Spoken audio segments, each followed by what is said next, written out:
बिस्मिल्लाहिर्रहमानिर्रहीम। मोअज़्ज़ज़ ख़वातीनो हज़रात, आप देख रहे हैं C49। मैं हूँ आपका मेज़बान अता मोहम्मद कसूरी। शुरू करते हैं अल्लाह के बाबरकत नाम से जो दिलों के बेद खूब जानने वाला है। मोअज़्ज़ज़ नाज़रीन, कसूर में मौसम ने अपने जो तेवर हैं वो दिखाने शुरू कर दिए हैं। दिन को गर्मी का माहौल होता है तो रात को सर्दी वाला समा जो है वो हमें नज़र आ रहा है। और इस दौरान जो कसूर की फ़ज़ा है उसमें स्मोक का बहुत ज़्यादा हमें रुझान जो है वो देखने को मिल रहा है। यहाँ पर बहुत ज़्यादा स्मोक आँखों को ख़राब कर रही है और इस वक्त स्मोक की वजह से अक्सर हम देखते हैं कि रात को जब लाइट्स जल रही होती हैं तो बहुत सारी जो मछलियाँ हैं वो भी बाहर कसूर में देखने को मिल रही हैं। तो इस वक्त जो कसूर का एनवायरनमेंट है, इस हवाला से हम बात करेंगे आज के प्रोग्राम में। और मेरे साथ आज स्टूडियो में मौजूद हैं मरूफ सहाफ़ी और जो इंतहाई मेरे प्यारे साथी हैं, तजिया निगार हैं, जनाब मियाँ नवीद अशरफ अंसारी साहब। वेलकम मियाँ साहब। मेरा आपसे पहला सवाल जो है वो ये है कि स्मोक है क्या, नाजरीन को इसके मुतल्लक आगाह फरमाएं। जी वालेकुम सलाम अता भाई। सबसे पहले अल्लाह करीम के बाबरकत नाम से जो दिलों के बेद खूब जानता है और दरूद व सलाम जनाब रिसालत माब सल्लल्लाहु अलैहि वसल्लम की ज़ात अक़दस पर। तो आज के इस मौजू के हवाले से जो अभी आपने बात की स्मोक की, तो सूरत हाल हर साल की तरह इस साल भी यही है कि मौसम जो है वो महीनों के लिहाज से तो सर्दी वाला शुरू हो जाता है, लेकिन बारिशें ना होने की वजह से मौसम में वो जो तब्दीलियां आती हैं हर साल। एक पट्टी है पूरी, ये इंडिया से मुंबई से लेके लाहौर तक और हमारे लाहौर के जो 2-3 अजला हैं जिनमें कसूर है, उकाड़ा है, शेखुपुरा है, और इस ये पूरी पट्टी के ऊपर ही ये हर साल की तरह ये स्मोक का राज जो है वो छा जाता है, जिसकी वजह से ज़िंदगी जो हमारी बच्चों की और ख़ासकर स्कूल एजुकेशन के हवाले से या लोगों की या सुबह सफ़र करने वाले या रात को जो है सैर करने वाले या सुबह की सैर करने वाले, तो सभी के सभी अफराद और तमाम के तमाम बनी नौ इंसान ही इससे जो है वो हर तरह की चीज़ों से नबर्द आज़मा होने के लिए तैयार रहना चाहिए हमें। तो इसमें जो स्मोक है बेसिकली ये जो है धुएं और धुंध का एक इम्तजाज है। और स्मोक जो है बेसिकली ये इंग्लिश का एक लफ्ज़ है, और ये स्मोक धुआं और फोग इस दोनों का जो एक इम्तजाज बन गया है तो इसको स्मोक का नाम दे दिया गया है। तो ये अमूमन ज़्यादातर बहुत ज़्यादा गुंजान आबादी वाले जो इलाके हैं और जो सनती इलाके हैं जहाँ पे बहुत ज़्यादा फैक्ट्रियाँ हैं, जहाँ पे बहुत ज़्यादा जो है वो पोल्यूशन है, आलूदगी है, और जहाँ पे बहुत ज़्यादा ये जो ईंटों के भट्टे वगैरह हैं, तो इनकी वजह से फ़िज़ा में जो है ना वो आलूदगी फैलना शुरू हो जाती है। और पिछले चंद जो है सालों में ये ज़्यादातर ये होता था कि जब ये फसलों की बाकियात जला दी जाती थी, तो जब फसलों की बाकियात को आग लगाई जाती थी तो उसकी वजह से ये फ़िज़ा के अंदर धुआं और ये कार्बन और मुख्तलिफ जो अक़साम की ये फोग है, आलूदगी है, पोल्यूशन है, डस्ट है, तो ये जम जाती है, जिसकी वजह से ये सारे का सारा जो एटमॉस्फेयर है ये ख़राबी का बायस बन जाता है। इसमें सबसे पहली बात तो यह है कि जो महकमा माहौलियात है वो एक पूरा एक डिस्ट्रिक्ट कसूर है मिसाल के तौर पे, तो पूरे डिस्ट्रिक्ट कसूर में चंद एक अफराद पर मुश्तमिल ये महकमा है। उस महकमे की कारकर्दगी या उसकी रिपोर्ट या उसकी चीज़ें, तो इतने कम लोग 10 अफराद होंगे, 12 होंगे, 15 होंगे, तो ये पूरे डिस्ट्रिक्ट को संभाल नहीं सकेंगे, पूरे डिस्ट्रिक्ट को ये चला नहीं सकते। इसके लिए कैंपेन लॉन्च करनी चाहिए, लोगों में अवेयरनेस प्रोग्राम लॉन्च करने चाहिए, और ये चीज़ें हम सबको इनफरादी तौर पे इन सब चीज़ों के लिए तैयार भी रहना चाहिए, देखना भी चाहिए, और फिर अगली बातें हैं जो हम कर सकेंगे कि इसके हवाले से हमें मज़ीद क्या करना चाहिए। अच्छा मियाँ साहब, मौसम जो है उसमें हम देखते हैं कि दिन का वक्त होता है, लेकिन ऐसे लग रहा होता है कि जैसे असर का टाइम हो गया है, और बहुत ज़्यादा जो है वो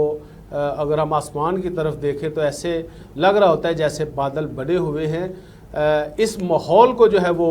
स्मोक, इस माहौल में जो है वो स्मोक नज़र आ रही होती है, तो वो आँखों को भी जो है वो नज़र अंदाज नहीं हम कर सकते कि जो आपकी और मेरी और इस पूरे माहौल को देखने वाली जो आंखें हैं वो भी इससे डिस्टर्ब होती हैं। तो क्या सूरत हाल है इस वक्त जो हमारे डिस्ट्रिक्ट एडमिनिस्ट्रेशन है, उन्होंने कोई इक़दामात स्मोक से निपटने के लिए कोई इक़दामात जो हैं वो किए हैं, कोई नज़र भी आना शुरू हुए हैं शहरियों को कि कोई अस्पताल में कोई एक यूनिट बनाया गया हो या डीसी ने कोई कंपेन इस हवाले से लॉन्च की हो? जी अता भाई, इसमें सबसे पहली बात है डीसी साहब इसके लिए प्रॉपर जो है वो हफ्तावार मीटिंग्स कर रहे हैं डिस्ट्रिक्ट एडमिनिस्ट्रेशन कमेटी की, और उसमें उन्होंने तमाम जो एसीज़ हैं और तमाम जो मुतलका महकमा जात के अफसरान हैं उनको उन्होंने ख़बरदार किया हुआ है कि किसी भी जगह पे या किसी भी मामलात में आप जैसे एसीज़ हैं जितने भी, वो भट्टों को प्रॉपर चेक कर रहे हैं कि इनकी चिमनियाँ जो हैं वो आजकल के जदीद मेयार के मुताबिक जो SOPs हैं उनके मुताबिक हैं या नहीं हैं। अगर उनमें कोई फॉल्ट नज़र आ रहा है तो उसको वो FIR भी उसकी करवा रहे हैं और उसको देख भी रहे हैं। और इसके साथ साथ जहाँ पे फसलों की बाकियात को जलाया जाता है या रात के अंधेरे में या तरीक़ी का फ़ायदा उठाते हुए हमारे ही कुछ लोग जो हैं वो इन अफ़ाल का जो है वो मामलात को करते हैं, तो उनके लिए उनको प्रॉपर जो है वो कहा भी जाता है और सख्ती भी की जा रही है उस हवाले से। लेकिन इनफरादी तौर पे भी हमें माशरती लिहाज से भी, माशरे का एक अच्छा फ़र्द होने की हैसियत से भी हमें इन सब चीज़ों को खुद देखना चाहिए कि जिन चीज़ों की वजह से ये सारी चीज़ें जो हैं वो इंसानी ज़िंदगी पर असरअंदाज हो रही हैं, बीमारियों का सबब बन रही हैं, जैसे ये फोक की अलामात क्यों है, क्या है, वजह क्या है? इसकी वजह यही है कि हर साल डस्ट और आलूदगी, अब लाहौर का जो क्वालिटी एयर क्वालिटी इंडेक्स है वो तकरीबन 230 या 240 या 250 के करीब इस वक्त जा चुका है। पूरी दुनिया का सबसे आलूदा तरीन जो शहर है वो लाहौर बन चुका है। उसकी वजह क्या है? उसकी सबसे बड़ी मेन वजह है बहुत ज़्यादा ट्रैफिक, धुआं छोड़ती गाड़ियाँ, और मैं समझता हूँ इसमें सेक्रेटरी RTA और मुख्तलिफ महकमा जात को भी अपना किरदार अदा करना चाहिए कि जो धुआं छोड़ने वाली गाड़ियाँ हैं इनको प्रॉपर चलान किया जाए, इनके मालकान को और इनको चीज़ों को सबको जो है वो इस कैंपेन में इनकी गाड़ियों के ऊपर स्टिकर्स या बैनर्स अवेजा किए जाए। और ये सारी चीज़ें जो हैं वो स्कूल एजुकेशन डिपार्टमेंट से लेके हेल्थ तक और हेल्थ से लेके मुख्तलिफ डिपार्टमेंट्स तक इनमें प्रॉपर जो है वो सेमिनार जो है होने चाहिए ताकि बच्चों को भी बड़ों को भी इससे आगाही के मतलब बताया जा सके। अगर जो अफराद मोटरसाइकिल सवार हैं उनको कहा जाए कि आप मास्क की पाबंदी लाजमी करें, और उसके बाद गैर ज़रूरी जो सफ़र है वो घर से बाहर नहीं निकलना चाहिए। इन दिनों में गैर ज़रूरी सफ़र से छोटे बच्चों को ख़ासकर बचाना चाहिए, और जो ही इसकी अलामात ज़ाहिर होना शुरू हो, जैसे आंखें जो है सुर्ख हो जाना, आंखों से पानी आना, फ्लू जो है उसका हो जाना, तो उस हवाले से फ़ौरी तौर पर डॉक्टर से भी रुजू करना चाहिए। बिल्कुल सही है। डिप्टी कमिश्नर कसूर औरंगज़ेब खान की जानिब से पिछले दिनों कसूर में 144 का भी नफाज किया गया, जिसमें जो मुख्तलिफ जो फसलें थी उनकी बाकियात को जलाने पर मुकम्मल पाबंदी थी। और इस हवाले से ज़िली इंतज़ामिया के हम इनिशिएटिव देखते हैं कि वो करते रहते हैं, लेकिन जब तक जो है वो शहरी भी इसमें शामिल नहीं होंगे, हुकूमती तमाम इदारे शामिल नहीं होंगे, तो उस वक्त तक हमें जो है बसीयत कौम इसमें कामयाबी नहीं मिल सकती। मियाँ साहब, कसूर में महकमा माहौलियात जो है वो आलूदगी के ख़ात्मे के लिए जो मौसर किरदार उसे अदा करना चाहिए था वो क्यों नज़र नहीं आ रहा? अदा भाई, सबसे पहली बात इसमें यह है कि हर महकमे को अपनी ज़िम्मेदारी का एहसास जब तक नहीं होगा तब तक चीज़ों में तब्दीली नहीं आएगी। तो वाज़िया तौर पे इसमें डिस्ट्रिक्ट माहौलियात का जो हेड है उनको खुद आगे बढ़ के इस कैंपेन का हिस्सा बनना चाहिए। मीडिया के थ्रू, न्यूज़पेपर्स, अखबारात, सोशल मीडिया के थ्रू इस कैंपेन को आम करना चाहिए कि जैसे आम लिहाज से आप देख लें कि म्यूनिसिपल कॉरपोरेशन का जो अमला है किसी भी जगह पे, तो वो सफाई वगैरह करके जिस एक जगह पे वो कूड़ादान जो बना हुआ है तो वहाँ पे राह चलते हुए कोई एक बंदा भी फ़र्ज़ करें कोई लगा हुआ सिगरेट फेंक देता है, कोई माचिस से उसको जला देता है, तो वो उसी वक्त देखते ही देखते वहाँ पे आके शोले बुलंद होना शुरू हो जाते हैं, और फिर कोई भी बंदा उसको रोकता नहीं है, कोई भी बंदा वो उसकी तरफ जो है वो मुतवज्जे नहीं होता कि ये सारी आलूदगी, ये सारा धुआं किस तरफ जा रहा है। बाज़ औक़ात आपने देखा होगा कि गली मोहल्लों में भी लोग जो है वो कूड़ा करकट एक जगह पे इकट्ठा करके बाद में उसको आग लगा देते हैं, और इसकी सबसे जो बड़ी वजह है ये प्लास्टिक शॉपर बैग है। जब ये एक जगह पे आप कूड़ादान, कोई भी आप किसी जगह पे कुछ सर्वे जो है ना इस पे करवा ले, अगर कूड़े का ढेर है मिसाल के तौर पे 100 kg, तो उसमें आपको 80 kg शॉपिंग बैग नजर आएंगे, ये शॉपर्स नजर आएंगे, जिसकी वजह क्योंकि वो तलफ नहीं हो रहे ना, किसी भी जगह पे जाके उनको आप तलफ नहीं कर सकते। वो आप उसको डंप करेंगे तो कितना करेंगे, किस हद तक करेंगे, किस हद तक आप जा सकते हैं उसमें। उसके बाद म्यूनिसिपल कॉरपोरेशन का अमला आपके पास कितना है, सफाई का इंतजाम आपके पास कितने हैं, इन सब चीज़ों को लेके जब तक ये सारी चीज़ों हुकूमती लेवल पे इनके ऊपर जब तक ये दोबारा से जो जो है ना वो रिव्यू नहीं किया जाएगा तब तक ये सारी चीज़ें ऐसी चलती रहेंगी। हर साल देखे सैलाब आता है, सैलाब जो ही शुरू होता है वो सर पे सवार चीज़ें हो जाती हैं, फिर वो बागम बाग में हम लग जाते हैं। हर साल की तरह पता है कि बारिशें मामूल हैं तो उससे पहले इंतजाम करने चाहिए। अब ये स्मोग पिछले कितने साल से हमें हर दफ़ा जो है ये अक्टूबर मिड से लेके नवंबर तक, और नवंबर के बाद का तो दिसंबर तक भी चली जाती है, तो ये हर साल की तरह इसके ऊपर भी हमें पहले से ही गौर करना चाहिए। पहले से हमें भट्टा खस्त जो हैं उनको, या जो जितनी ये फैक्ट्रियां हैं उनको, या जितनी ये पोल्यूटेड एरियाज़ जो हमारे यहाँ बहुत आम है, चाहे वो किसी भी तरह का फुजला या वेस्टेज है जो कि ज़मीनी या फ़िज़ाई आलूदगी का बाइस बनता है, उसके ऊपर से हमें ये सारी चीज़ों को पहले से देखना चाहिए। मुतल्लिका अफसरान की जिम्मेदारियाँ जो है वो उनको लगानी चाहिए, और फिर उस हवाले से हमें देखना चाहिए कि इस साल पिछले साल की तरह इस साल कितने % हमने इसको कम किया है, कितने % ये इंक्रीज़ है या डिक्रीज़ है। तो ये सारी चीज़ों को लेके फिर डिस्ट्रिक्ट एडमिनिस्ट्रेशन को जो है वो अपना आहिस्ता तरीके से किरदार निभाना चाहिए। मोअज़्ज़ज़ नाज़रीन, आप हमारे साथ रहिए, अभी प्रोग्राम जारी है, मिलते हैं शॉर्ट ब्रेक के बाद।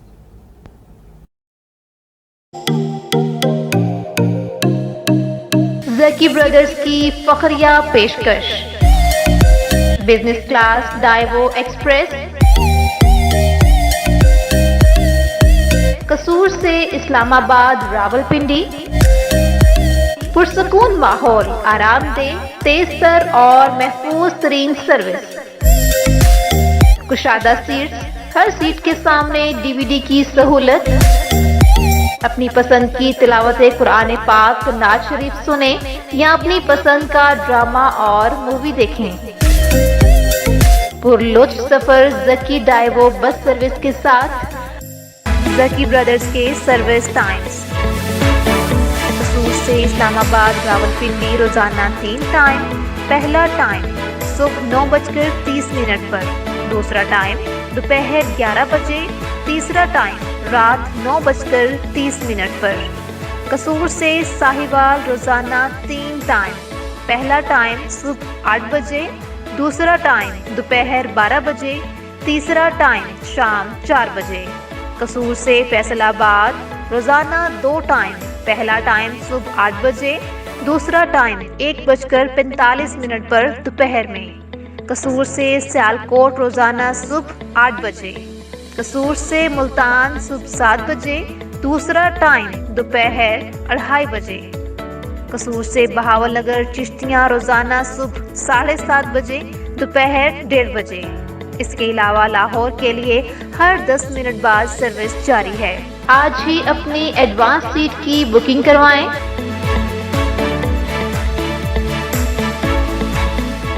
Phone number 0300 9465 990। Zaki brothers Daewoo bus service, Shahbaz Khan road, Kashmir Chowk, कसूर।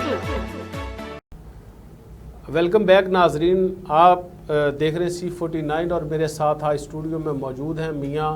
नवीद अशरफ अंसारी। मियाँ साहब असिस्टेंट कमिश्नर कसूर, हेड ऑफ तहसील कसूर होती हैं, तो आजकल हम देख रहे हैं कि सिर्फ इंफॉर्मेशन ऑफिस से उनकी सब अच्छा की जो क्लिक्स हैं, उनकी वीडियोस हैं या उनकी जो पिक्स हैं वो आ जाती हैं और साथ वो लंबा चौड़ा उनका लेक्चर आ जाता है, तो अमली तौर पर जो वो हमें फील्ड में नज़र नहीं आती। अगर हम बात करें यही स्मोक की, तो स्मोक का भी जो हाल है वो आपके सामने है। मोहतरमा कहीं नज़र नहीं आई कि दुकानों पे जाके उन्होंने शॉपर जो बैग्स हैं उनकी जो दुकानें हैं वो रिसेंटली पिछले कोई 15-20 दिनों में, 1 महीने में वो जाके सील की हों या इस हवाले से कंपेन को मौसर एक तरीके से चलाया हो, उन पे कोई जिम्मेदारी नहीं है। क्या ये सारा काम हमारे जो DC कसूर है उन्हीं का है कि वो ही सारा इस हवाले से काम करेंगे? जी अता भाई, सबसे पहली बात यह है कि किसी भी गवर्नमेंट में, किसी भी जो है बादशाहत में, किसी भी जगह पे जो भी अगर आप रूल करते हैं तो वह आप रूल करते हैं अपने उन लोगों के ऊपर या उन लोगों की मदद से जो आपके मशीर होते हैं, जो आपके एडवाइज़र होते हैं। इसी तरह कोई भी महकमा है तो वो उस वक्त चलता है जब उस महकमे में जो सब ऑर्डिनेट स्टाफ है वो आपके साथ पूरा कोऑपरेटिव होता है, वो आपकी चीज़ों को ऐसे लेके चलता है कि जैसे मनोवन के उनका अपना ज़ाती मामला हो कोई। तो ऐसे ही एसी कसूर को आप किसी भी बात में कसूरवार नहीं ठहरा सकते। उसकी सबसे बड़ी बेसिक वजह यह है कि जो उनका सब ऑर्डिनेट स्टाफ है, जिन्होंने नीचे फील्ड वर्क करना है और उसके बाद उन्होंने उनको अपने साथ कैंपेन में शामिल करना है, अब उनकी कारकर्दगी पहले देखें कि वो क्या कर रहे हैं, या वो किस हद तक जो है वो एक चीज़ अपनी ज़ातियात के मुतालिक अगर उन्हें कोई मामला पेश आता है तो वो एक मिनट में आला हुकाम की तरफ पहुंच जाते हैं, आला ऑफिसर्स की तरफ पहुंच जाते हैं। वो एक मिनट में मैडम एसी को जो है वो कंप्लेन करेंगे कि फ़लाँ तरफ से हमारे साथ ये हो रहा है, ये हो रहा है, ये हो रहा है। लेकिन ये सारी चीज़ें अब उनको ये सोचना चाहिए कि इस सारी कैंपेन में जैसे जैसे फ़र्ज़ करें अब असिस्टेंट कमिश्नर कसूर हैं, उन्होंने अपने ऑफिस में तकरीबन अब 9 जो हैं वो सेशंस कर चुकी हैं ये स्मोक के ऊपर ही। और आजकल ख़ासकर उनका ज़्यादातर जो फोकस है वो ये नाजायज़ तजावज़ात की तरफ है। शहर कसूर में आपके सामने उन्होंने बहुत सारी जो है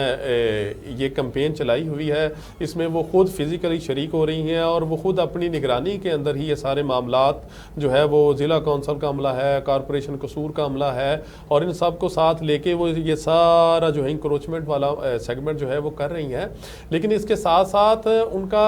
ये जितना भी स्टाफ है वो इस मामले में जब तक वो खुद उनके ऊपर चढ़ाई नहीं करेंगी तब तक उन्होंने ना तो उन्हें कोई रिपोर्ट देनी है, ना उन्होंने कोई उन्हें चीज़ का बताना है, ना ही उन्होंने इस तरफ उनकी तवज्जो को आने देना है। तो ये मैडम को खुद चाहिए कि ज़्यादातर जो है ये सारी चीज़ें, जैसे वो बहुत ज़्यादा फील्ड वर्क करती नज़र आती हैं, तो ये सारी चीज़ों के ऊपर इनसे प्रॉपर मीटिंग्स रखा करें। और जब जिन मीटिंग्स के ऊपर ये आपको जो है सब अच्छा की रिपोर्ट अगर नीचे वाला मतहत अमला देता है तो उसको क्रॉस चेक करके खुद से भी उसकी चीज़ों को जो है वो कर लेना चाहिए। जैसे डीसी कसूर हैं तो वो मीटिंग्स में बरमला ये कहते नज़र आते हैं कि ये जो सारी चीज़ें आप यहाँ पे मुझे जो है हार्ड कॉपी की शक्ल में दे रहे हैं तो इनका मैंने क्रॉस चेक अगर करवा लिया और जो कि वो करवाते हैं तो उसके बाद वो खुद जो है जिम्मेदारान जो हैं उनके साथ वो उनको कटहरे में खड़ा करने की बात भी करते हैं। तो सबसे पहली बात ये है कि नीचे वाले अमले की सब अच्छा रिपोर्ट पे नहीं जाना चाहिए, खुद से फील्ड वर्क करना चाहिए, खुद से ये सारी चीज़ों को देखना चाहिए, क्योंकि जब तक आप खुद फील्ड में नहीं निकलेंगे आपका जो मतहत अमला है वो आपको काम करता नज़र नहीं आएगा। वो किसी भी जगह पे आपके लिए या महकमे के लिए कोई काम करने को तैयार तो है नहीं। हर बंदे को अपनी पड़ी हुई है, जहाँ पे उसे फ़ायदा है वहाँ पे वो उसे 24/7 स्टैंड बाई पर रख लें, जहाँ पे उसे फ़ायदा नहीं है वो फिर जान छुड़ा के निकलने की कोशिश करते हैं। इसी वजह से ये सारी चीज़ें जो हैं वो पाया तकमील तक नहीं पहुँच पाती। अच्छा, आपने बात की नाजायज़ तजावज़ात की, तो जो ऑपरेशन है वो ये समझने की ज़रूरत है कि जो म्यूनसिपल कमेटी है वो एडिशनल डिप्टी कमिश्नर जनरल जो हैं वो उसके हेड हैं, और जो असिस्टेंट कमिश्नर साहबा हैं वो मुस्तफ़ाबाद और राजा जंग और खुडियाँ, जो वहाँ की ये 3 कमेटियाँ हैं उनकी वो इंतज़ामी तौर पर हेड हैं। तो हम देखते हैं कि वो कसूर में भी वो वर्क कर रही होती है। तो क्या ही खूबसूरत हो कि जिस ऑफिसर की जो ज़िम्मेदारी है वो अपना अपना काम करता हुआ नज़र आए, तब जो है वो रिज़ल्ट और होंगे। मोअज़्ज़ज़ नाज़रीन, कैंपेन जो नाजायज़ तजावज़ात की चली हुई है, मैं भी आपसे ये इल्तमास करूँगा कि जो हमारे शहर में तजावज़ात की भरमार है, आप भी खुदा के लिए अपने शहर के हुस्न और तक़द्दुस को बरकरार रखने के लिए तजावज़ात का ख़ात्मा जो है वो ख़ुद भी करें, और रज़ाकाराना तौर पर आपने अगर कोई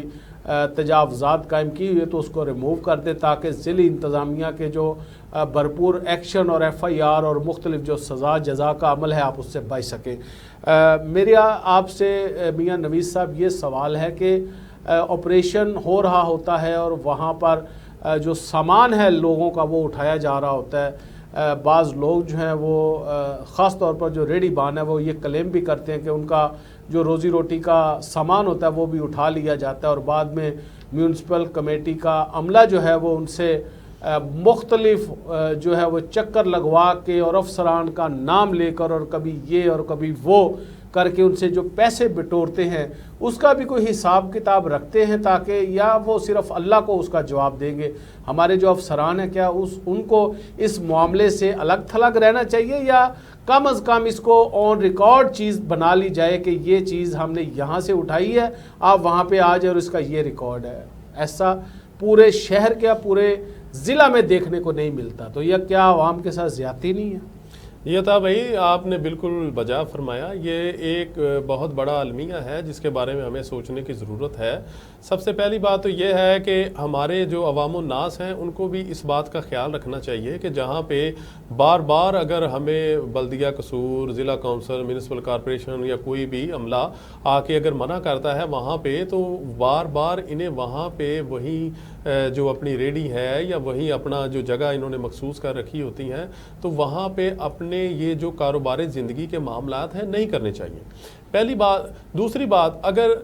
एक बंदा अब ये क्लेम करता है कि जाएं तो जाएं कहाँ जी, तो हम तो यहाँ पे खड़े नहीं होते, थोड़ी देर खड़े होते हैं, फिर ऐसे आगे आगे हम चलते जाते हैं। तो जब कोई भी ऑपरेशनल मामला होता है तो इनके जो रेडियाँ हैं या इनके जो भी ठेले हैं उनको उठा लिया जाता है, या इवन के हमने यहाँ तक भी देखा है कि गरीब आदमी है, उसके बेचारे के पास कुछ है भी कोई नहीं, वो अपना यही 1000-2000 रुपये डेली इन आउट करके ही अपना सर्कल और ज़िंदगी की जो ज़रूरियात हैं उनको पूरा करने की हैंड टू माउथ कोशिश कर रहा है, लेकिन उसके बावजूद उसकी रेडी को तोड़ दिया जाता है या फिर म्यूनसिपल कॉरपोरेशन का या बल्दिया का अमला ले जाता है। उसके बाद फिर भारी जुर्माने या रिश्वत की शक्ल में जब तक उन्हें पैसे या कोई अच्छी भली सिफारिश ना आए तब तक उनके मामलात को जो है वो नहीं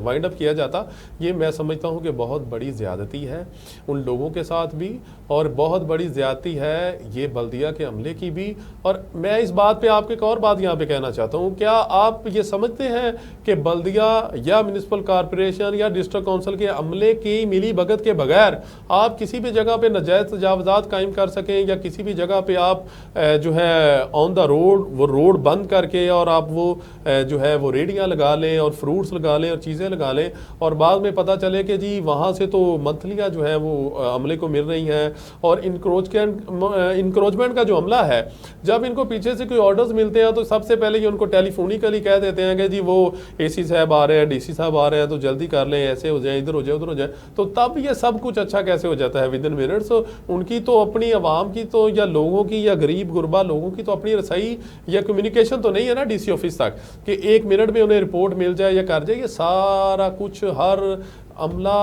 इनके साथ मिली भगत से खुद ही करवाता है। और लोगों का ये कहना है, लोगों का ये क्लेम है कि जो इनको मंथली नहीं देते उसकी रेडी उठा ली जाती है, जो इनको पैसे या रिश्वत देने से इनकार करता है उसकी रेडी तोड़ दी जाती है, और अगर उसके पास कोई अच्छी सिफारिश नहीं है या उसने किसी से कोई रिक्वेस्ट नहीं करवाई तो तब तक उसकी ना तो रेडी वापस की जाती है, ना उसके जो औजार है या चीज़ें वापस की जाती हैं, बल्कि उनको अच्छी खासी तकलीफ़ का भी सामना करना पड़ता है। मोअज़्ज़ज़ नाज़रीन, मेरे ये मुशाहदे में बातें आई हैं कि जो म्यूनसिपल कमेटी कसूर है वो इस हवाला से खासी बदनाम है, और मेरे ये जो मैं बात कर रहा हूँ ये मैं पूरी म्यूनसिपल कमेटी के पूरे अमला की बात नहीं कर रहा। बहुत अच्छे ऑफिसर भी हैं हमारे। यहाँ बात करने का मकसद म्यूनसिपल कमेटी के जो अफसरान हैं उनको डिग्रेड करना नहीं है, जो वहाँ पे कोताही है उसको पॉइंट आउट करना है। और कोताही ये है कि हमले की बात हो रही है,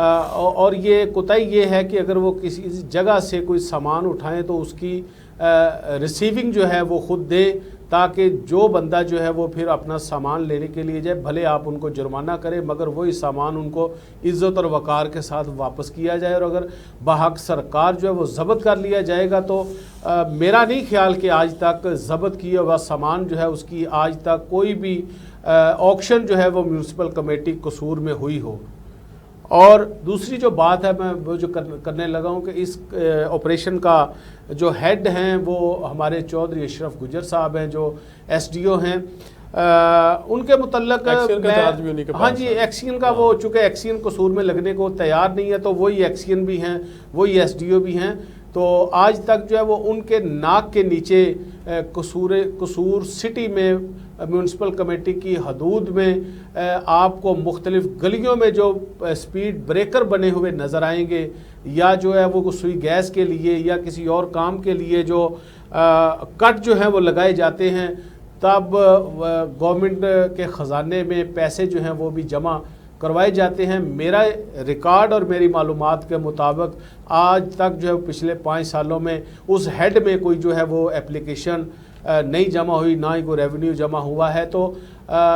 उनको ये चाहिए कि अगर वो बाहर निकले हुए हैं तो गली मोहल्लों में वो भी देखें कि कहाँ पे क्या कट जो है वो लगा है और कहाँ पे क्या जो स्पीड ब्रेकर बने हैं। आपने इजाज़त दी है, आप इस बात के भी इंतज़ामी ऑफिसर हैं, कहीं आपकी नाक के नीचे जो है वो रिश्वत का बाज़ार गर्म होकर आज जो है वो ठंडा तो नहीं हो गया। इन्हीं अल्फाज के साथ जो है वो मैं नाजरीन आपसे इजाज़त चाहूँगा। अगले प्रोग्राम में फिर किसी नई मौजू के साथ आपकी खिदमत में हाज़िर होंगे। मियाँ नवीद अशरफ अंसारी साहब और अपने मेज़बान अता मोहम्मद कसूरी को आज के प्रोग्राम में इजाज़त दीजिए। अल्लाह निगहबान।